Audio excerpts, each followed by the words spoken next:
Tugas saya sehari-hari, saya melakukan rehabilitasi sosial dulu sih bagi anak-anak, namun sekarang untuk semua klaster permasalahan sosial di Indonesia. Pekerjaan saya sehari-hari yaitu memberikan pendampingan dan rehabilitasi sosial kepada anak-anak korban, pelaku maupun korban-korban lainnya ataupun para masyarakat yang membutuhkan penanganan layanan lanjutan atau rehabilitasi yang dirujuk di Sentra Handayani maupun di luar Sentra Handayani. Dulu itu sentra itu namanya balai. Balai itu dikhususkan untuk klaster permasalahan sosial. Kebetulan untuk Sentra Handayani dari dulu itu penanganannya untuk anak yang memerlukan perlindungan khusus.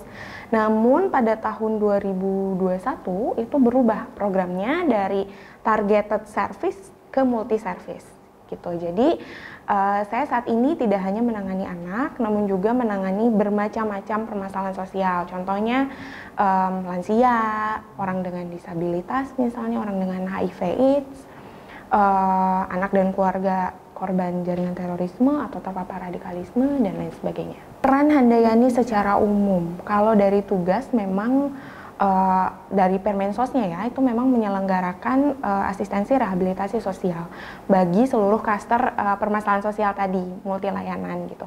Nama programnya adalah Atensi, tadi asistensi rehabilitasi sosial gitu. Jadi memang mandatnya di situ untuk melaksanakan rehabilitasi sosial bagi pemerlu pelayanan kesejahteraan sosial. Peran dan tugas Sentra Handayani itu mandat awalnya adalah dari Undang-Undang Perlindungan Anak Nomor 35 Tahun 2014. Pada pasal 59 ayat 2 kalau tidak salah itu menyebutkan klaster anak yang memerlukan perlindungan khusus. Salah satunya adalah anak korban jaringan terorisme. Jadi berdasar itu pada tahun 2016 itu kasus pertama yang kita tangani ada sekitar 14 anak dan keluarga yang terpapar radikalisme. Kemudian diikuti di tahun-tahun selanjutnya. Hingga saat ini untuk penanganan anak korban jaringan terorisme atau radikalisme yang sudah kami tangani itu sebanyak 263 orang, termasuk anak-anak dan keluarga. Jumlah paling banyak itu kita terima di tahun 2017. Itu jadi ada pemulangan dari Turki. Jadi mereka katanya mau nyebrang ke Syria, udah gitu ditahan sama otoritasnya Turki, kemudian dideportasi oleh Turki ke Indonesia. Itu sekitar 170 lebih anak dan keluarga. Itu 2017 itu memang paling banyak. Pertama mereka masuk itu tentu kita dihubungi dulu oleh lembaga atau dari negara mana, KJRI ini mana, kalau memang wilayahnya ada di luar negeri. Kalau ada di Indonesia tentunya kita dihubungi dulu oleh lembaga Mabes Polri atau Bareskrim atau apa, bahwa mereka saat ini sedang menangani kasus anak-anak yang terpapar atau orang-orang yang terpapar radikalisme yang membutuhkan layanan lanjutan, rehabilitasi lanjutan.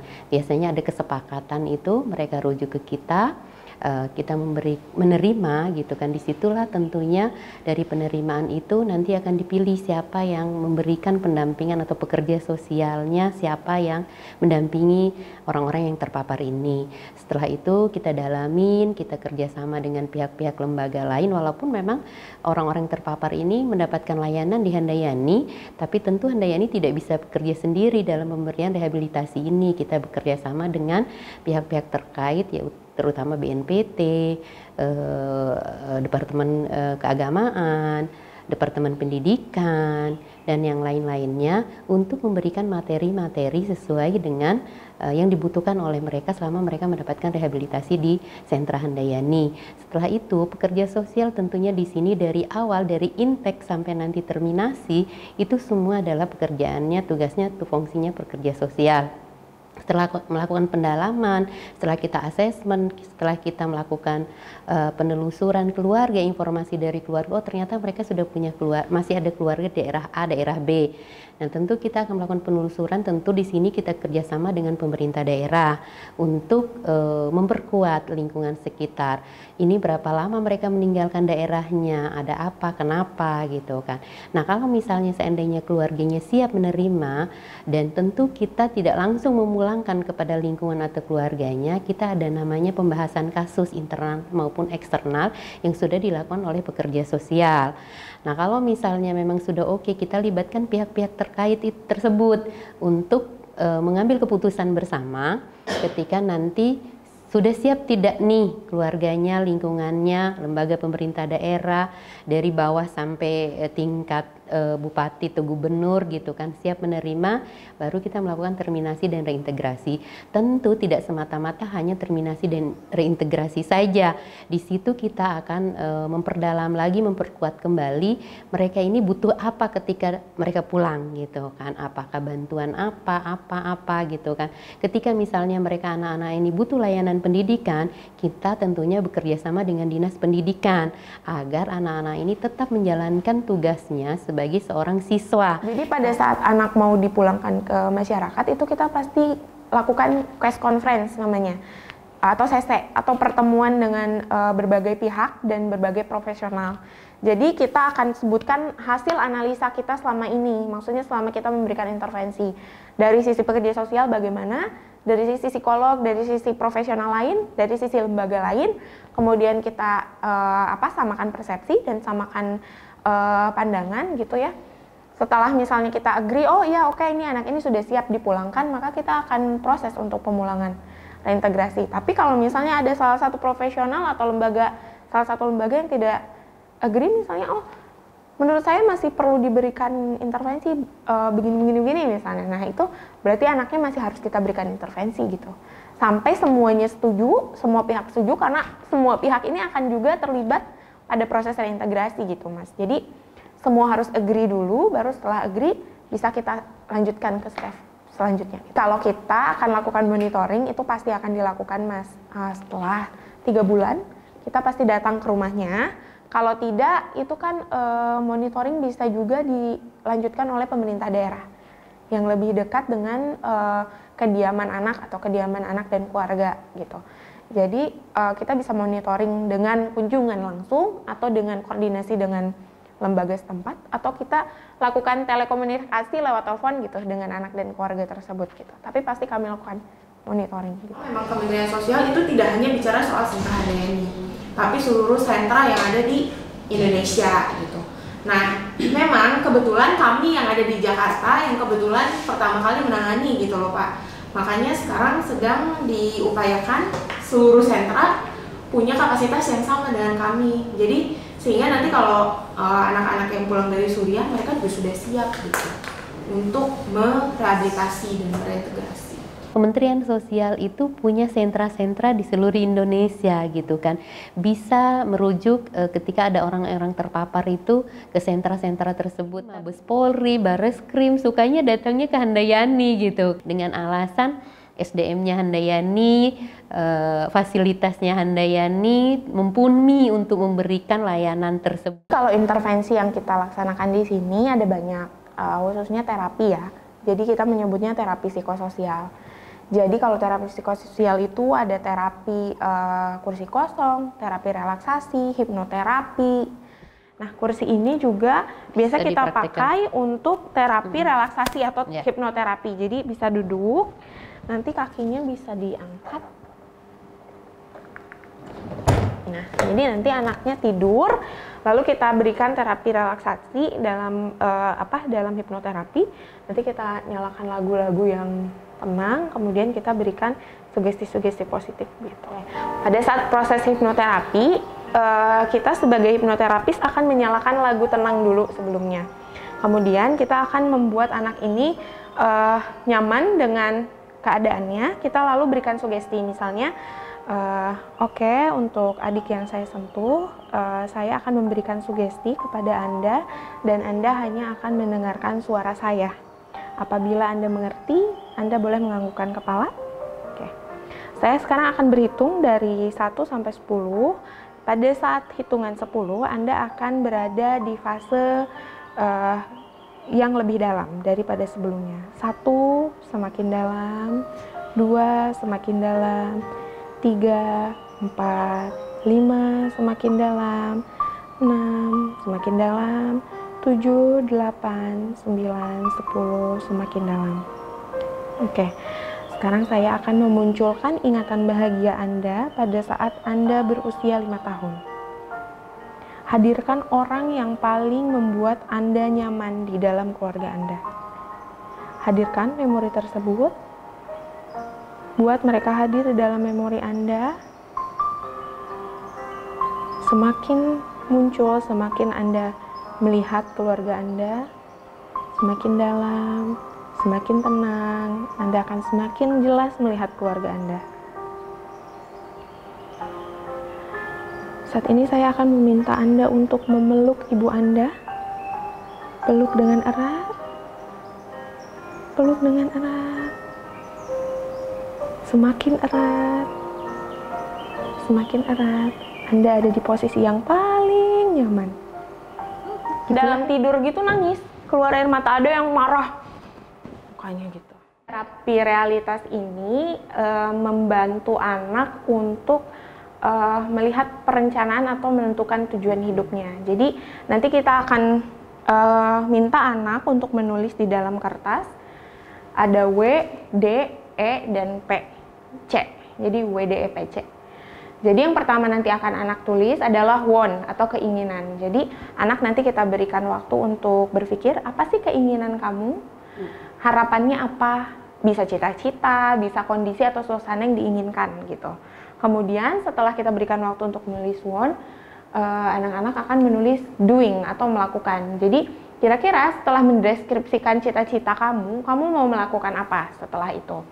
Kemudian yang E adalah evaluate atau kita ajak anak untuk mengevaluasi telah dilakukan terkait efektivitas dalam memenuhi kebutuhan atau keinginan. Maksudnya jadi kira-kira setelah kamu punya keinginan, terus kamu lakukan, terus apa sih yang kiranya bisa kamu lihat kekurangannya apa yang harus ditingkatkan kayak gitu. Kemudian di bagian plan atau merencanakan, mereka akan membuat rencana hidup yang lebih detail. Misalnya dalam 1 tahun mereka akan melakukan apa, dalam 2 tahun melakukan apa. Kemudian closingnya dilakukan dengan refleksi. Jadi pada saat setelah anak mengerjakan ini, kita akan sama-sama untuk merefleksi apa yang sudah mereka tulis gitu. Oh jadi pada saat jadi gini ya, kalau kamu melakukan ini nanti evaluasinya seperti ini dan bagaimana perencanaannya gitu.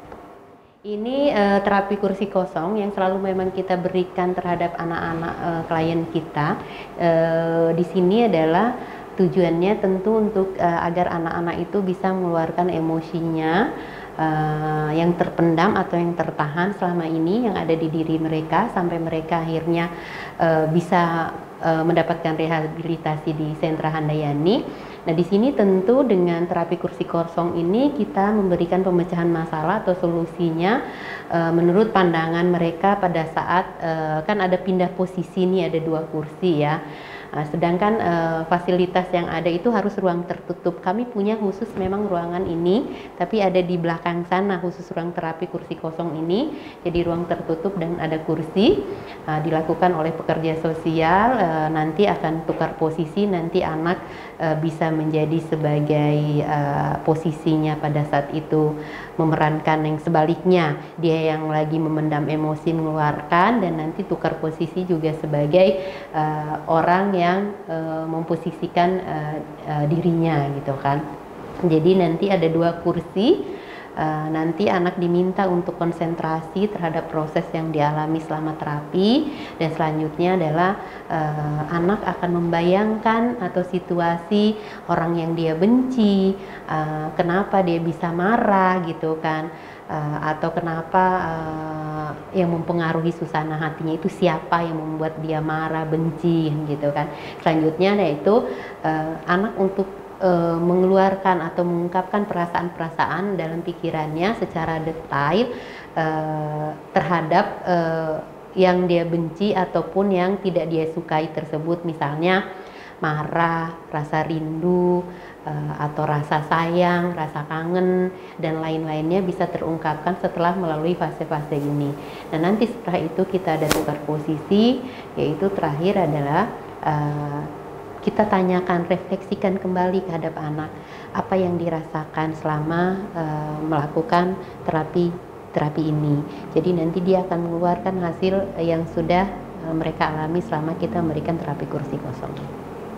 Kalau untuk terapi refleksi diri ini, nanti anak diminta untuk berdiri di depan cermin, lalu menjawab pertanyaan-pertanyaan ini. Siapakah aku sebenarnya? Gitu. Menurut dia, siapakah aku? Nanti kita mencatat di sebelah.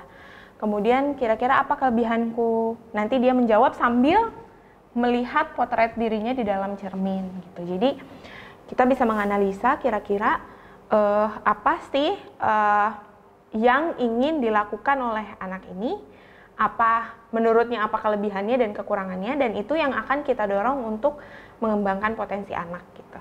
Jadi pandangan dia terhadap dirinya sendiri gitu. Kebanyakan sih karena masih pada anak-anak ya, jadi mereka mengartikan dirinya sendiri ya secara harfiah. Saya anak-anak berusia sekian gitu. Saya berjenis kelamin laki-laki gitu, tapi kan sebenarnya arah refleksi diri ini maksudnya siapakah aku, kita ingin tahu dia mendefinisikan dirinya tuh seperti apa gitu. Memang karena memang masih anak-anak, jadi ya pemahamannya hanya sampai situ. Cuman kita bisa tekankan lagi pada saat mereka hanya menjawab sampai situ, kita tekankan lagi terus, menurut kamu ini apa ya, maksudnya lebih bisa mengartikan diri kamu seperti apa. Jadi mereka bisa menyebutkan kayak, oh saya adalah anak yang senang bermain bola gitu misalnya, atau saya anak yang suka dengan warna kuning misalnya gitu. Jadi lebih bisa mendefinisikan dirinya gitu. Kalau beda bahasa, jadi kita tahap per tahap. Kiranya kalau misalnya untuk terapi yang bisa diberikan kepada anak dengan keterbatasan bahasa apa. Tapi kalau untuk kesini memang harus butuh dulu bahasa yang baik, maksudnya kosakatanya yang sudah mengerti lah gitu dengan bahasa Indonesia. Jadi belum ke sini. Kalau untuk yang anak-anak dengan bahasa itu paling kita lebih ke bermain, pengenalan huruf, pengenalan angka, tapi dengan cara yang seru gitu. Ini proses emotional freedom terapi. Jadi teknik terapi ini berdasarkan ilmu psikologi energi yang dapat mengatasi masalah emosi negatif dan fisik dalam waktu singkat. Jadi misalnya anak ini dia punya perasaan marah. Nanti kita akan temukan masalah dulu.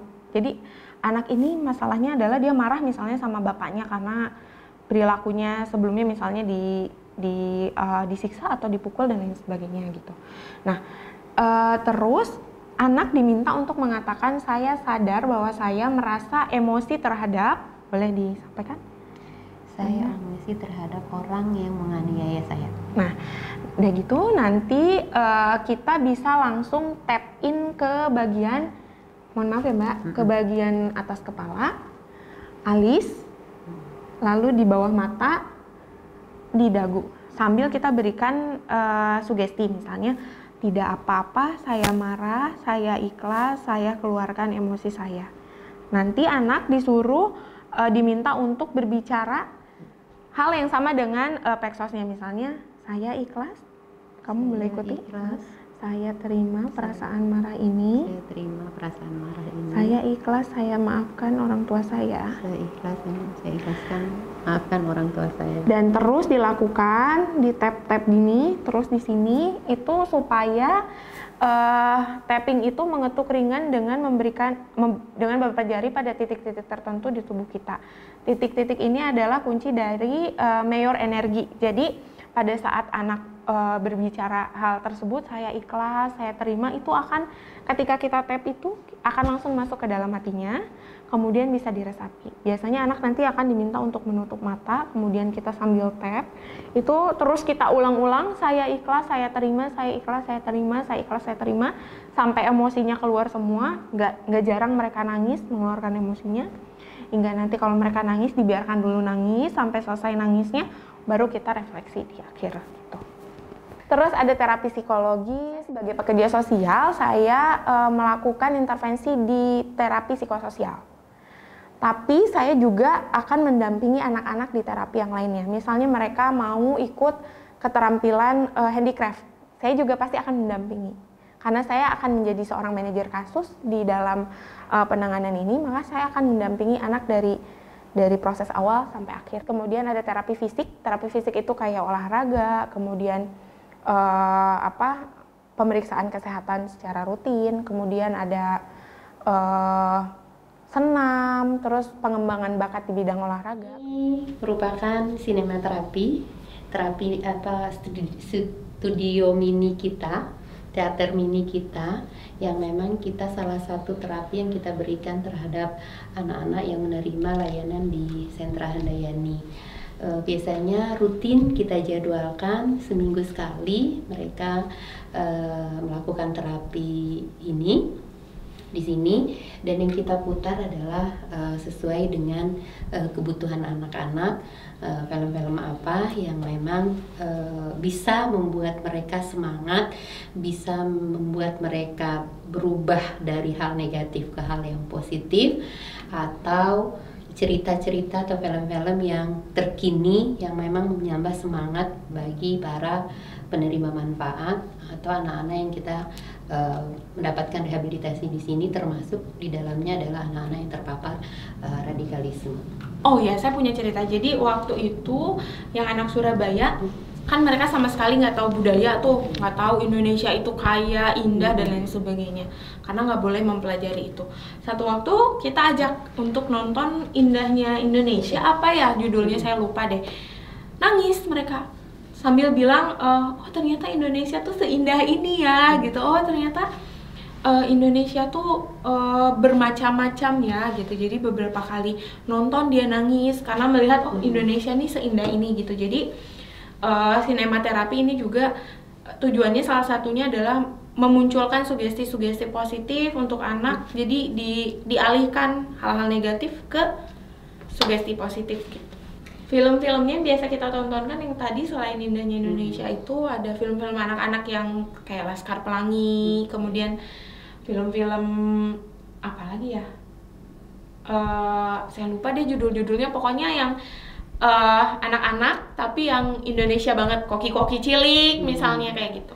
Ada juga latihan vokasional minat dan bakat. Jadi misalnya mereka punya minat bakat di gambar nih, nanti kita akan bantu untuk mengembangkan potensi gambarnya. Kemudian misalnya dia pinter di handicraft, nanti kita bantu untuk itu. Kemudian juga ada latihan atau pembinaan kewirausahaan. Ada wawasan kebangsaan, ada juga pendidikan. Kita punya sekolah di dalam, sekolah SD sampai SMP, kita ada sekolah di dalam. Kemudian untuk yang SMA, misalnya mereka mau kejar paket, kita juga bisa hubungkan dengan PKBM di daerah tertentu gitu. Kemudian untuk agama, kita juga punya pembimbing mental, jadi kita berikan materi-materi keagamaan, kemudian latihan-latihan untuk ibadah dan lain sebagainya. Kita juga waktu itu anak-anak Surabaya atau anak-anak yang memang termasuk anak-anak yang kemarin dari Irak itu kita bawa ke Taman Mini. Jadi memperlihatkan di sana Taman Mini itu seluruh provinsi ada di sana, sama ke Monas. Jadi memperkenalkan ragam kebudayaan yang ada di Indonesia gitu. Mereka senang banget gitu kan. Termasuk waktu itu juga kita antarkan mereka ke studio punya TNI ya. Jadi memperkenalkan senjata-senjata, alat-alat ini. Jadi pada senang semua. Jadi bisa mereka memanfaatkan itu jadi sebagai hal-hal positif, bahwa memang Indonesia ini kaya, berbeda-beda tapi satu. Jadi itu salah satunya agar mereka kembali menjadi yang dicuci otak tadinya itu. Jadi oh ternyata Indonesia itu luas, tidak hanya sebatas perang, jihad dan segala macamnya, tapi ternyata Indonesia itu damai, ragam kebudayaan, ragam bangsa, ragam lain-lainnya. Termasuk juga kami libatkan ketika ada kegiatan-kegiatan kesenian, ada tamu, ada apa, anak-anak ini kita untuk tari tortor atau tari-tari tradisional lainnya, Indonesia yang lainnya, yang tadinya mereka memang tidak mau sama sekali menari, bergoyang atau apa, dance, itu kita ajarin semua. Jadi semangat mereka kalau setiap ada tamu atau misalnya ada lomba apa, entah menari, entah dance di 17 Agustus atau lomba-lomba apa, mereka semangat untuk mengikuti kegiatan-kegiatan itu yang selama mereka ada di Sentra Handayani. Contoh best practice-nya anak yang dipulangkan dari Irak, 4 orang. Jadi mereka itu anaknya itu ada yang satu usianya 11 tahun, 8 tahun kalau nggak salah, 7, dan yang satu lagi 5 ya kalau tidak salah. Jadi selama 5 tahun mereka itu besar di dalam penjara Irak bersama dengan ibunya gitu. Jadi mereka sama sekali tidak mengetahui apa itu dunia anak. Mereka tidak bisa baca tulis, bahkan mereka tidak bisa berbahasa Indonesia dengan baik dan benar. Semua tertutup, tidak mau bicara, terus maunya ngurung di kamar, karena yang mereka tahu hanya di penjara itu gelap, terus nggak bisa ngapa-ngapain, nggak bisa main, nggak bisa belajar gitu kan. Jadi mereka masih menutup diri gitu. Pendekatan dengan soft ini gitu, dan dengan benar-benar mementingkan kepentingan anak, kemudian kita juga tidak menjudge mereka gitu.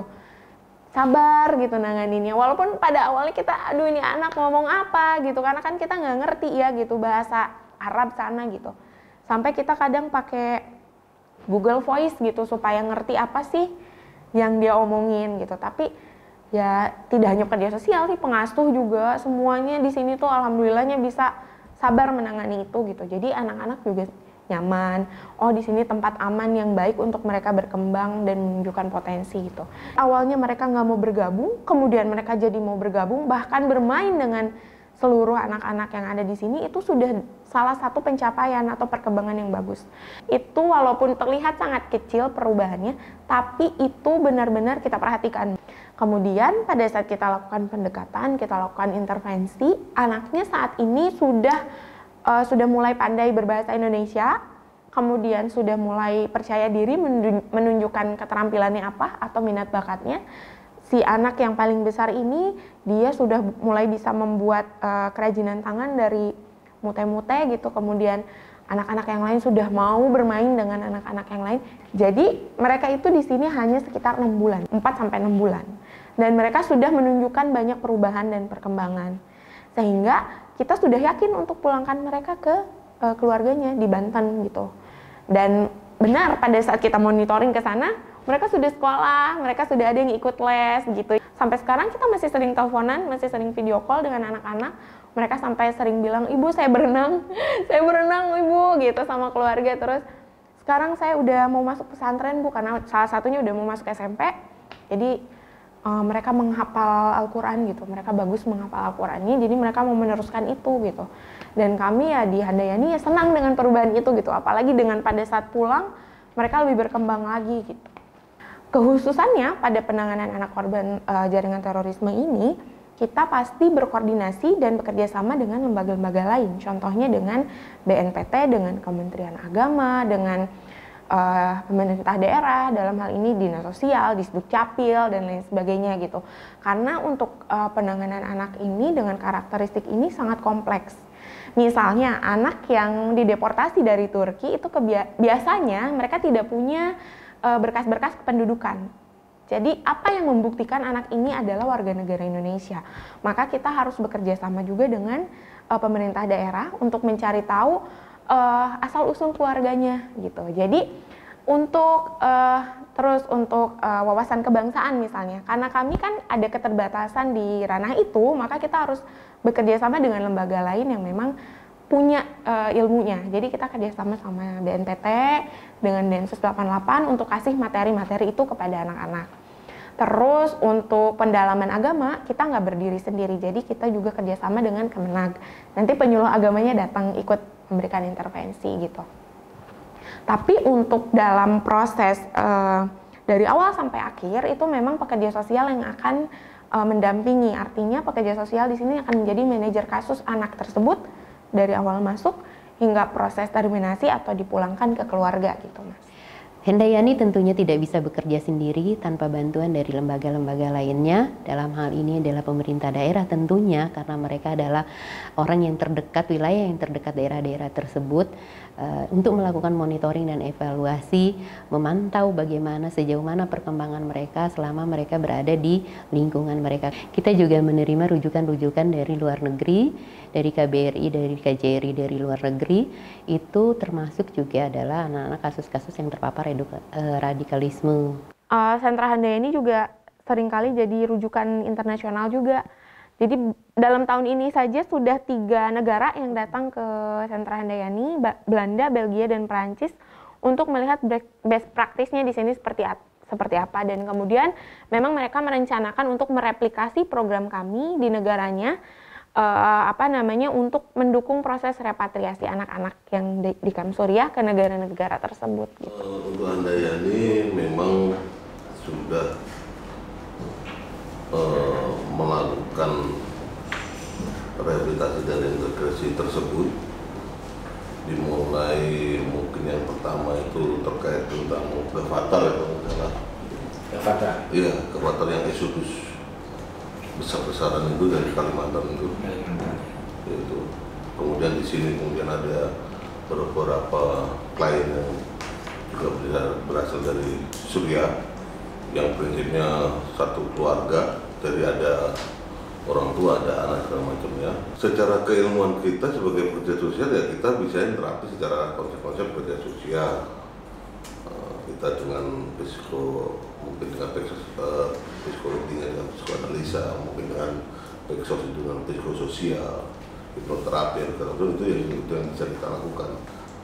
Kita harus memandangkan dia manusia juga yang memerlukan bantuan kita gitu untuk bisa dalam proses kehidupannya untuk menjadi rehabilitasi.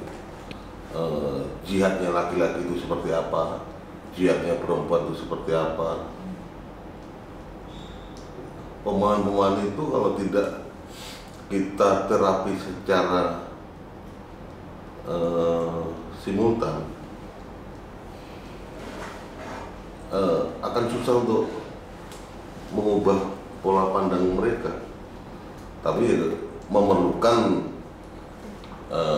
tenaga-tenaga profesional yang mungkin juga harus ahli dalam bidang tersebut. Gitu. Ya, tantangannya tentunya awalnya ketika kita berhadapan dengan para orang tua, anak kami dikafir-kafirin, Mas. Kami diludah-ludahin, pokoknya kami diusir itu pada saat di dalam ini gitu kan. Tapi ya kita nggak bosan-bosan untuk melakukan pendekatan secara ibu dan anak, kakak dan adik gitu kan. Pendekatan secara kekeluargaan kepada mereka, menyentuh mereka. Itu tantangan bagi kita, bagaimana kita bisa ngobrol sama mereka, bagaimana kita melakukan pendekatan terhadap mereka agar kita diterima dengan mereka gitu kan. Untuk usia anak-anak yang, kalau anak memang usianya itu 0 sampai 18 tahun. Kalau kriteria anak sesuai dengan undang-undang gitu. Tapi karena sekarang sudah multi layanan ya Mas, jadi kita bisa menangani dari 0 sampai lansia misalnya gitu. Asalkan mereka memang memiliki permasalahan sosial yang bisa kita bantu dengan program kami. Kalau untuk anak-anak yang usianya sudah masuk di remaja, mereka itu kebiasaannya adalah mencari pemahaman ini sendiri. Jadi mereka berangkat sendiri untuk mencari pemahaman ini, jadi biasanya mereka lebih teguh gitu untuk mempertahankan pemahaman radikalismenya. Tapi kalau anak-anak yang masih di bawah remaja itu kan memang doktrinasinya dari orang tua ya. Jadi terkadang pada saat kita kasih intervensi masih bisa digoyang gitu ibaratnya gitu. Jadi kalau misalnya ibunya bilang, oh kamu nggak boleh gambar manusia, atau nggak boleh ikut nari, nggak boleh ikut nyanyi gitu. Tapi pada saat kita bawa ke program dan nggak ada orang tuanya, ya mereka akan berbaur dan seperti anak pada umumnya gitu. Karena walaupun mereka punya pemahaman radikalisme yang sebegitu hebatnya, kita tetap harus memahami bahwa anak ini adalah tetap korban dan anak ini adalah tetap seorang anak. Dan pembawaannya memang anak-anak gitu. Jadi pada saat kita ajak nyanyi, ya pasti mereka mau juga ikut nyanyi. Permasalahannya adalah apabila mereka berangkat ke sini dengan orang tua. Karena pada saat kita sudah berikan intervensi anak-anak, ini khusus anak-anak nih misalnya. Anak-anak di sini programnya, orang tua di sini programnya dibedakan gitu ya Mas. Oke, mereka bisa ikut programnya. Tapi pada saat mereka kembali bersama di asrama, anak-anak kan akan ikut lagi nih dengan si orang tuanya pemahamannya gitu. Jadi anak-anak itu nggak juga sebenarnya mereka mau punya pemahaman ini, karena pada saat kita dorong atau kita sentil sedikit tentang permainan anak-anak atau tentang dunia anak-anak, mereka juga pasti mau gitu. Profesionalitas setiap orang per orang itu kan masing-masing kan berbeda gitu. Tetapi paling tidak kalau memang secara keilmuan, keterampilan mereka qualified, memiliki bekal paling tidak pengetahuannya bukan yang cukup, saya rasa bisa untuk melakukan proses rehab tersebut. Nah, proses reintegrasi sendiri itu untuk menemukan jejaring untuk anak yang misalkan, oke, anak pengasuhan terbaik ketika tidak ada dari ibaratkan mungkin ibunya terlibat, bapaknya tidak, berarti kan bapaknya yang harus kita reunifikasi ke bapaknya. Ketika dua-duanya itu tidak, berarti kan ke kerabatan terdekat. Ketika itu tidak ketemu, ya mau tidak mau negara harus mengambil alih kan, gitu. Konteksnya kan seperti itu. Gitu. Tetapi kan untuk melakukan reintegrasi itu sendiri juga memerlukan energi lumayan besar. Energinya kan ibaratkan kita reunifikasi itu harus menyiapkan keluarga kerabat terdekat dia untuk siap menerima. Karena proses dia nanti ke sini itu masih pola pikirnya masih tetap sama, dan itu merubahnya itu juga tidak bisa, ya tidak mudah dan tidak bisa dalam kita misalkan kita target sebulan belum tentu itu bisa terjadi. Tetapi kalau dalam sebulan terjadi kemajuan sampai tahap sekian kita harapkan target itu bisa terjadi. Tetapi sampai berubah pola pikirnya belum tentu bisa terjadi. Saya 2 kali itu diserang sama wartawan, Pak. Selain yang satu tadi dengan satu ibu dengan 3 anaknya, satu lagi itu ibu bapaknya dengan 3 anaknya.